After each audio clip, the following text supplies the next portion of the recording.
প্রিয় নীলফামারীবাসী, মৃত্যুর সংবাদ যেন প্রতিটা দিনেই বাড়তেই আছে। কোনো দিন নেই যেদিনে মৃত্যুর সংবাদ নেই, মৃত্যুর খবর নেই।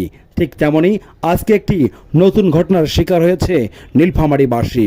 নীলফামারী পৌরসভার ৬ নং ওয়ার্ড কুকাপাড়া ক্যানেলের পুলে গতকাল রাত ১২টার দিকে একজন অজ্ঞাত ব্যক্তিকে গলা কেটে রেখে কে বা কাহারা পালিয়ে যায়। পরে স্থানীয় একটি বাড়িতে লোকটি চলে গেলে কিংবা আশ্রয় নিতে গেলে স্থানীয় লোকজন থানায় জানালে পুলিশ এসে সাথে সাথেই তাকে রংপুরে নিয়ে যাওয়ার ব্যবস্থা করে। এর মধ্যে টেক্সটাইল সংলগ্ন এলাকায় কাছাকাছি যেতেই লোকটির মৃত্যু হয়, মৃত্যুবরণ করে। জানা গেছে লোকটির বাড়ি নীলফামারী সদরের ইটাখলার সিন্দয়ে।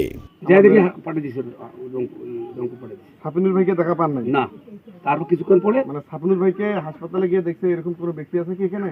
আমি গেছিলাম। আমরা যতটুকু জানতে পেরেছি, নীলফামারীর পৌরসভা ধনীপাড়া এলাকায় অটোরিক্সা ছিনতাইয়ের সময় চালক বাধা দেওয়ায় গলা কেটে হত্যা করেছে দুর্বৃত্তরা।